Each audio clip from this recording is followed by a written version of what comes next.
The Chattooga River's challenging rapids, free-flowing waters, and forest-clad watershed make it one of America's premier wild and scenic waterways. Unfortunately, it's under siege.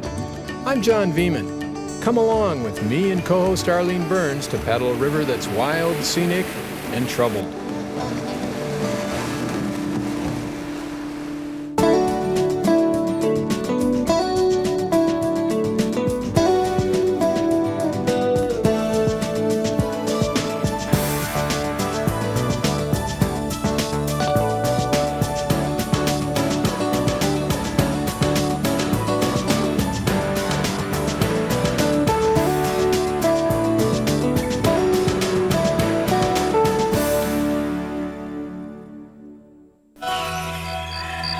Anyplace Wild is made possible in part by Chevy Blazer. Next time you're having fun outdoors, make sure that Mother Nature has a good day too.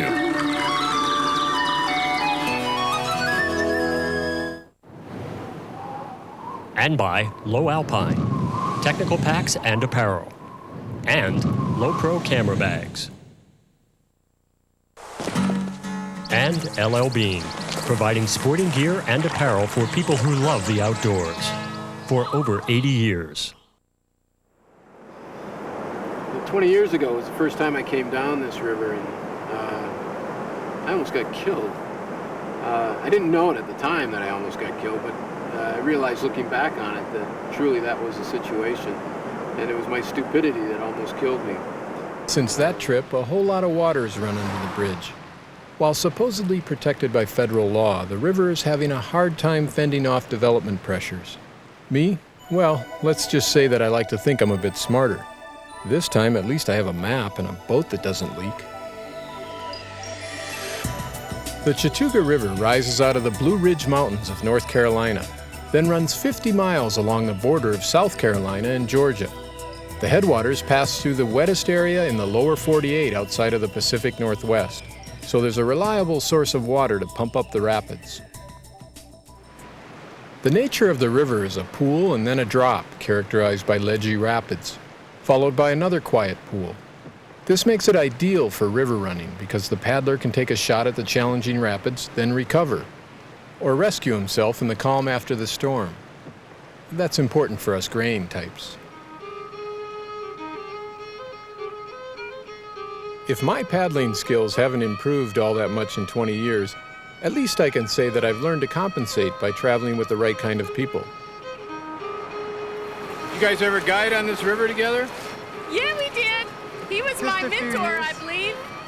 I just tried to stay on his coattails. Buzz Williams was already guiding whitewater trips on this river when I was just learning to paddle. Nowadays, he works full-time as the director of the Chattooga River Watershed Coalition, a not-for-profit group that monitors threats to the river. Co-host Arlene Burns was one of Buzz's students back then, having just graduated from college with a degree in geology.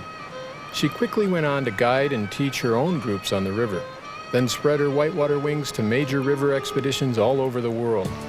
Rivers, especially gnarly whitewater ones, run deep in her blood now.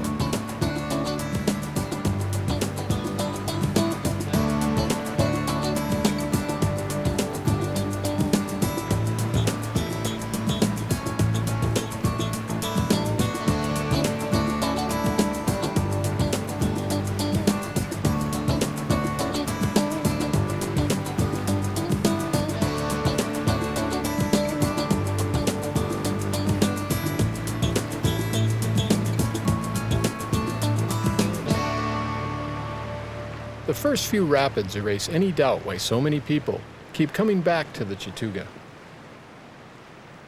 Yeah, it's like a cycle of coming back, and I'm the same person, and yet I've had all these experiences in the meantime, but it's really kind of a grounding thing to return to this place that you know, and then you don't know, but the great thing about nature is there is this continuity.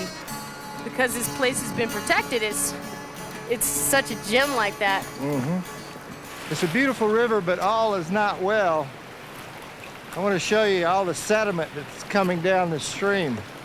The Forest Service did a study. through Clemson University to see what the threats to the river were, and they determined that sedimentation was the greatest threat to the aquatic life in the Chattooga. I'll get out right here and show you what I mean. So why is that, Buzz? How does it threaten it? Well, there are things like, for example, trout. Uh-huh. When they spawn, they need a gravel bed. If you reach down, there's basically no gravel, it's just sand.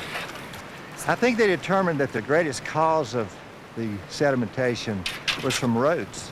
There's so many people moving into the area, the cumulative effects is what you see here, sedimentation. So they may be building way up here in the watershed, right?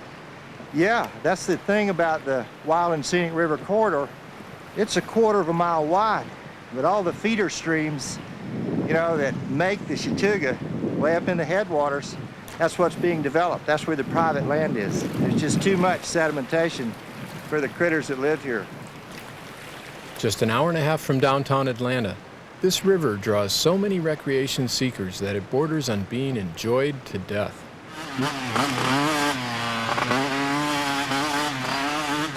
Some recreational threats are obvious. Others less so. Even the 90,000 river runners who float the Chattooga yearly have a cumulative effect with no easy solution in sight, short of ultimately restricting access. These rocks make perfect snags. Yeah, it's called rock garden. Tell us about these rocks, AR. Well, these are some of the oldest rocks in the world. They're the basement rocks of the Appalachian Mountains that are exposed here. Really bent and folded, highly metamorphosed. Most of this rock is called gneiss, which is a metamorphosed granite. So they're real resistant to weathering. And basically, wherever you have the rock sticking up, you have rapids here, which makes it really good for river running. As the Appalachian Mountains rose, about 200 million years ago, the rocks were folded and buckled, highly deformed in the process. These remnants of thrusting create unique river features such as these, where only the most resistant rock has remained.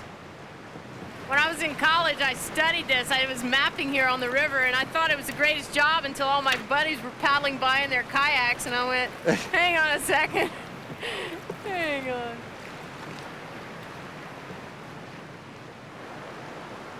Dix Creek, a feeder stream that enters on River Right, marks our first significant rapid. River runners rate rapids on a scale from 1 to 6, 1 being easiest and 6 being unrunnable. At higher water levels, this one is a solid Class 4, serious enough to get us out of our boats to take a look. Where you probably don't want to go is right over that big precipice over there. Yeah, that doesn't look like any fun. They call that a toaster slide. You might notice a little basketball-sized rock right in the current there. You hit that, that'll throw you completely out of kilter, and then you'll probably wash back and go down through the toaster slide. But just remember two things: a lot of speed, a lot of right-hand angle, and make sure you pick a good key spot on that horizon line so you'll know where you are once you're out there. That was 3 things, bud. Oh, is it 3? Okay. And there was a 4th one, a lot of luck. A lot of luck, yeah. Okay.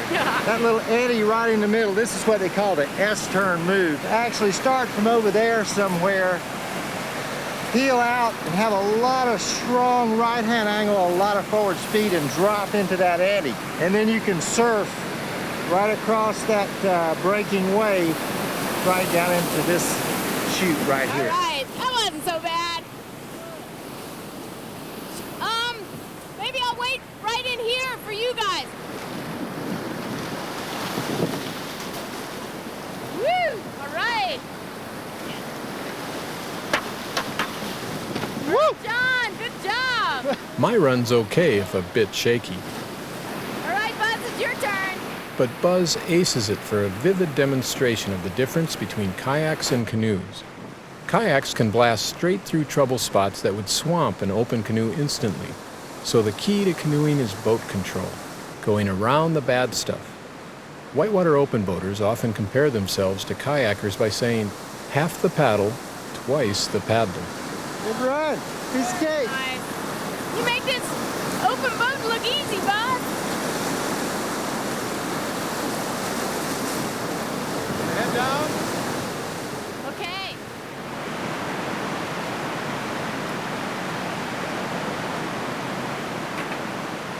Just beyond Dick's, Buzz takes us on a side hike to point out some threats not visible from the water. Boy, wet trail, huh? Yeah, wet and channelized. You can see where that sediment comes from in the river. These trails and roads channelize and erode the land if they're not well maintained. Now we're still within the quarter-mile corridor, right? We're in the corridor, yeah. And a lot of this is native vegetation. It's a recovering forest, but you also see a lot of invasive non-native species like this privet and the honeysuckle, but the natives are beginning to take over again. See, this trail actually follows an old logging road right here. You can see the embankment there, and Yeah, that's really been cut into, hasn't it? you can almost date the logging operation by counting the whorls on this white pine and determine when they logged it the last time. I was never very good at math. What do we got, Arlene? About 17. Oh. This watershed has probably been logged at least 3 times.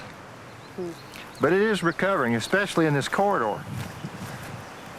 Healing itself.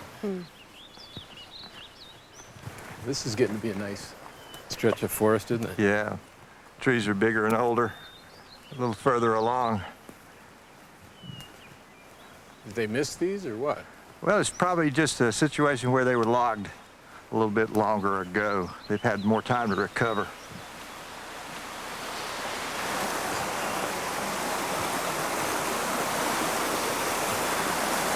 Hey, what happened to the clear streams around here, huh? If we go a little further, we'll see the source of it. We're getting pretty close to the source. If you look right here, you'll see, well, the river corridor's just right there. Quarter mile, right?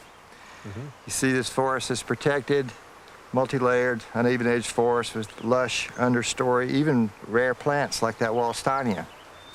And right up here, you see this big opening. Yeah. Let's walk up here and see what's up here. Now, the sedimentation in the stream, that came probably from the roads, the skid trails and the access roads that they need to do these clear cuts. This is industrial strength forestry. Big operations, big roads, big sediment. And what we're saying is we all need wood products. We need to support people in the community that make their living doing that. But, you know, the little loggers, the little guy, they can go in there and move around and they can protect residual trees and not take all the trees and get some wood products out and still protect the habitat. So you have your jobs, you have your wood products, you have your habitat.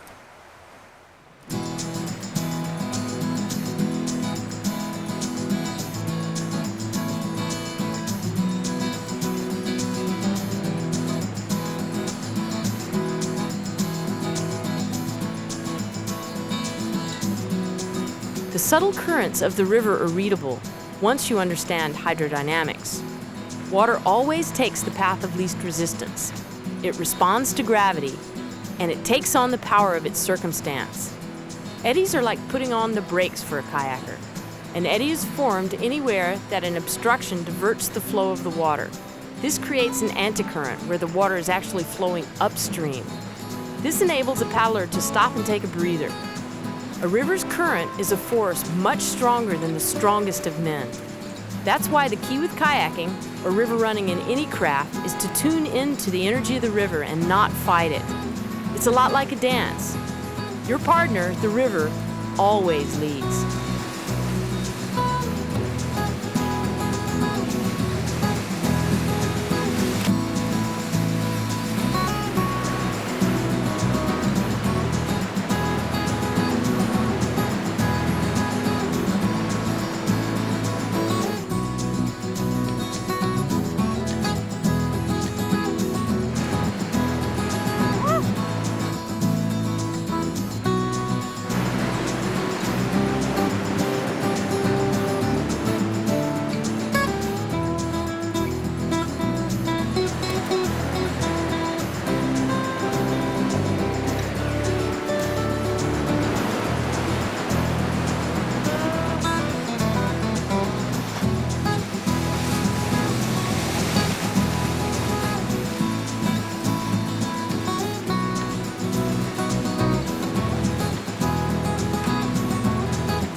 Nice. Good run.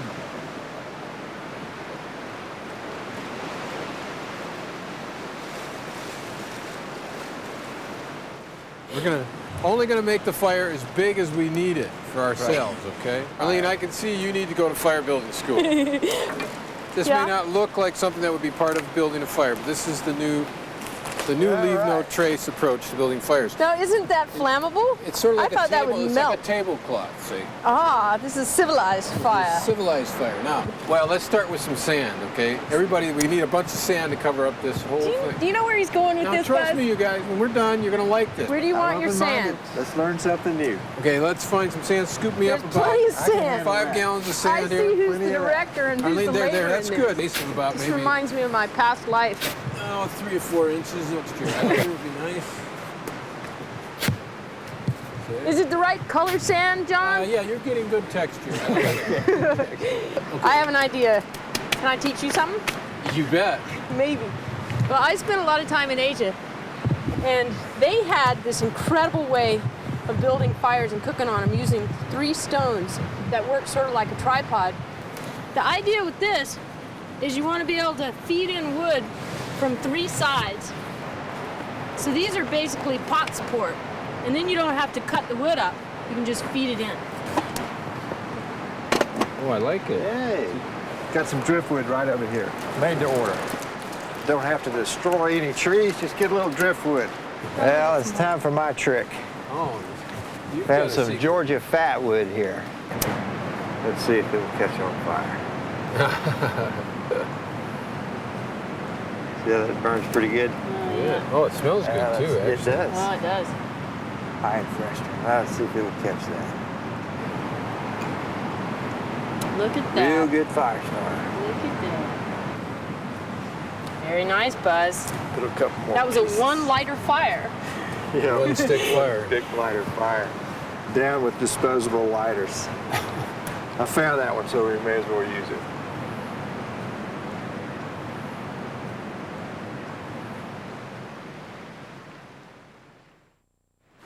Another day out of the office. Wait a minute, this is my office. What's wrong? I mean, what's right? Sometimes it is hard to draw a line between work and play. With Buzz, a line is drawn whenever and wherever something might detract from the Chattooga experience. He often spot checks the water quality of feeder streams to complement ongoing studies. What are you testing for? Well, here we're going to be testing for fecal coliform. You mean- we'll need an assistant. Fecal coliform, you mean like from cattle or? Yeah, cattle or even people. You got the idea. Poop in the creek. Now, what effect does that have on you if you happen to, swallow some of this while you're in the river or anything? Well, if it's high, too high, you can't swim in it. It's dangerous. You could get diseases from it. Yeah. This stream is getting better. It's improving, actually. We'll take this to a lab and have it sampled. Different agencies monitor it periodically, like universities and the Forest Service. Watch out, these are slippery. Several Chattooga tributaries flow through towns, heavily grazed farmland, and parking lots, picking up effluents all along the way. One of the coalition's goals is to make people upstream more aware of the problem. Whatever goes into the creeks eventually ends up in the river. Even if you wouldn't drink it untreated, the river still calls to your paddle. You know why they call it painted rock, John? No. It's because so many canoes have hit the rock that it's left it with all sorts of colors of paint on it.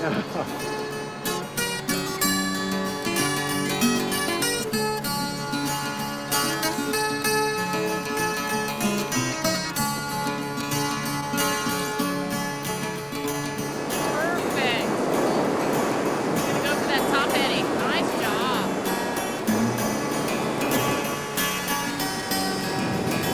Man,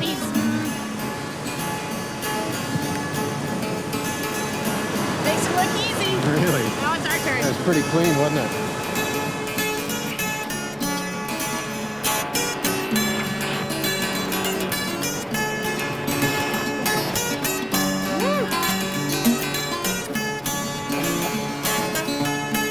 The Chattooga does a nice job of building your confidence, with each rapid growing comfortably bigger as you head downstream.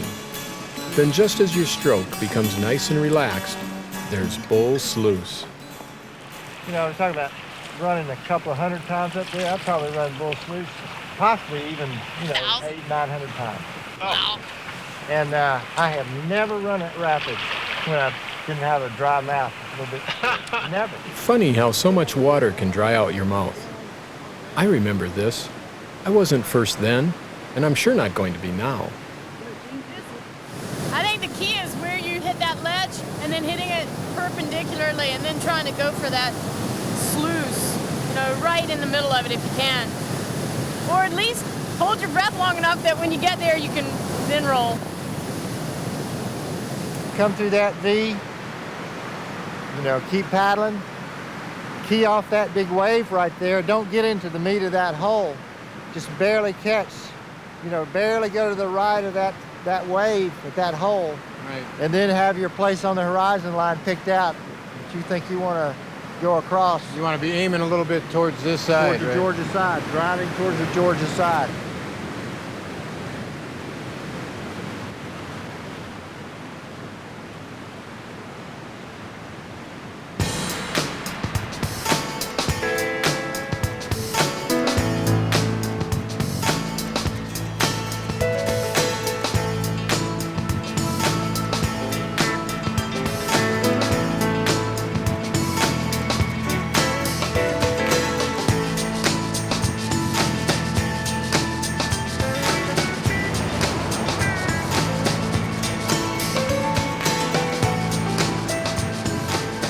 Buzz in classic form makes it look so easy.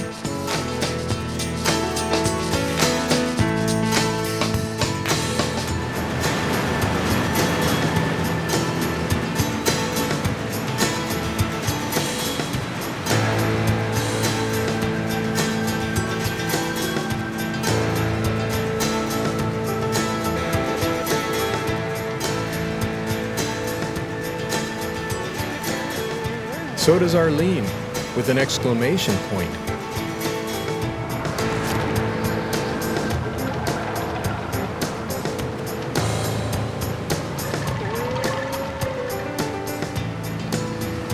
Ah!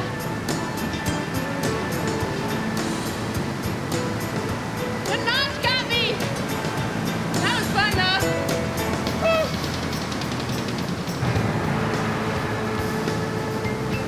Finally, I focus on a line through the maelstrom, cinch up my spray skirt, and launch straight into the bull's mouth.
Bull Sluice.